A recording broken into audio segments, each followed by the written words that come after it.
Yeah, hopefully they can continue on with how they played on Tuesday evening against Scunthorpe, and obviously we played Gateshead as well. It's two solid performances, I would say, if not being spectacular, but a point to point, kind of stopped the run that we was in of losses. So hopefully they can build on that today and put the ball in the back of the net and get that elusive 3 points.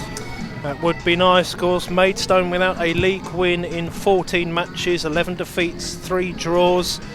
Those 3 draws, of course, under the tenure of George Elacobi, still caretaker manager, most likely here to the end of the season, but you never know. Out on the right-hand side with Solihull Moors up the channel to Maycock, one of the 3 changes coming in for the Moors this afternoon. Moors building up the play. They have Gudger in possession, another one of those 3 who is in from the start this afternoon.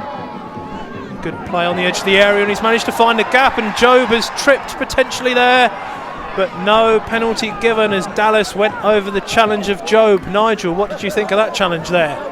Yeah, you can normally tell by the players' reactions, and there was, apart from Dallas, who was the player that went over there was no other reactions from the usually having the first 10 minutes has all been Solihull, so hopefully Maidstone can weather this little storm and start asserting themselves on the game. Short corner taken, it's played to Roberts, who swings it into the 6-yard box. Barden's missed it, and a shot comes in, it's blocked by Barden, comes out to the 6-yard box, shot blocked from Osborne and cleared away, but instead, as I say, it's a second consecutive corner in the space of a minute for Maidstone.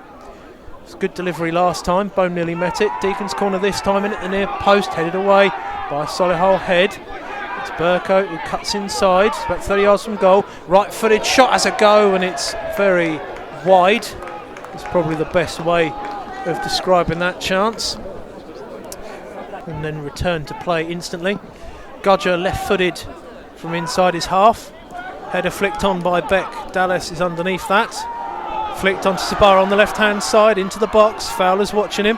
Sabara's ball back into Dallas, and it's fired straight at Barden.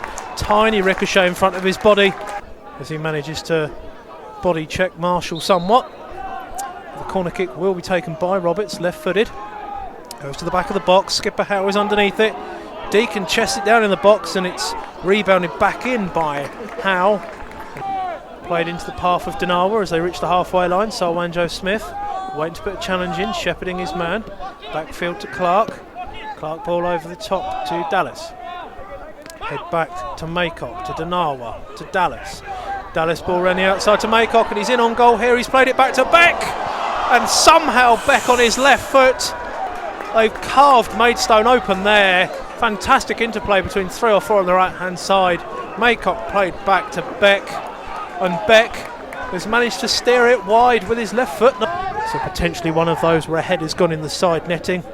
The goal's been disallowed for offside, so it's still goalless at Dulwich. Barham on the halfway line with the ball, potentially fouled, tried to release Wanjo Smith. Fowler now has it at the right back area. Shawnee Bear tries to play it off his man. Sabara goes down with a challenge, didn't seem too much in it. Dallas seems to have been brought down slowly by Bone. Shawnee Bear is still down on the ground, and Bone is going to get himself booked for blocking the challenge, but the reason he's blocked that challenge is because Shawnee Bear is down injured on the ground. I still don't think the referee has paid attention to the fact that Shawnee Bear is down injured. It's the only reason that Bone has decided to block for a free kick. Probably want to get out there and tell him himself. He's trying to push them back close to the centre of the penalty area, to the penalty spot. Roberts free kick from the left-hand side, comes to the near post, falls to the feet of Osborne with a fantastic left-footed finish in the 42nd minute. Osborne has absolutely lamped one in, and it's Solihull Moors 1, Maidstone United 0. Fantastic finish, Nigel. Maidstone behind here. Yeah, it always looks better, doesn't it, when it comes down off the crossbar.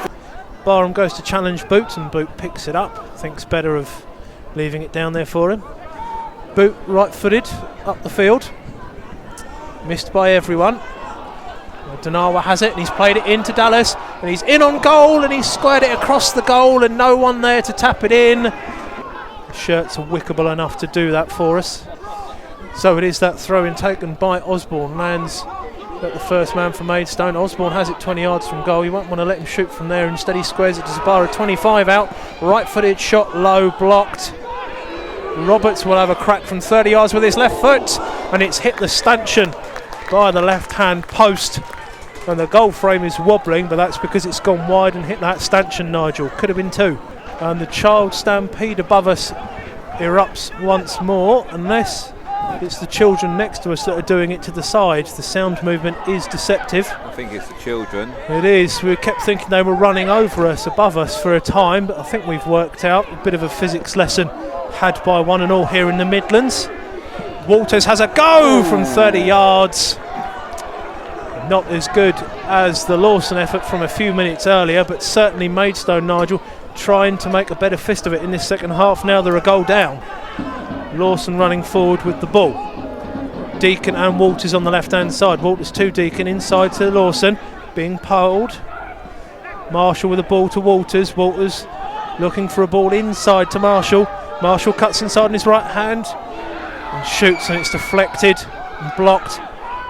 Bone loses possession from Dallas, and it's 4-on-2 at the back. And this could be the telling moment with Sabara cutting in on his right hand side, gets his shot away, and it's just wide of Barden's near post. Maidstone get away with that counter attack. We said Maidstone have got the pace up top. We just spotted another one on the team sheet, Nigel. They've got Tashalin Walters rather than Tashorn, so the L in the R, you join them up. It's brilliant. It's been like having a word search, their team sheet this afternoon. It's fantastic.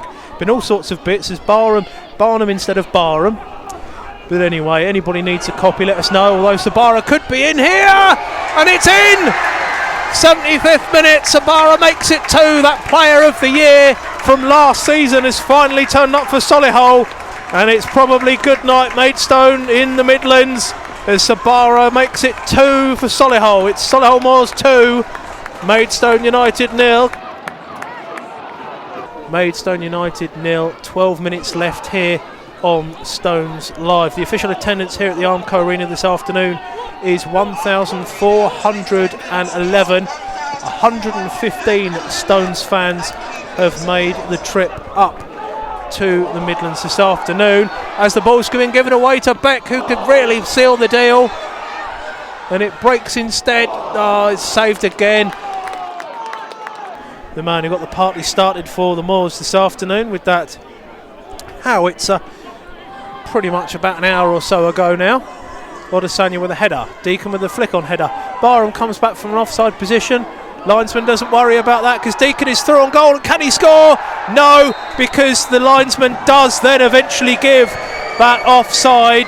Barham coming back from an offside position with the flick on header, and clearly the official has waited for the ball to end up in the net. Deacon to take that corner. Movement in the Maidstone box. In it comes, flicked on by a Solihull head. Lawson unable to make contact with it. Walters, ball down the channel to Lawson, tries to turn inside, goes for a throw-in.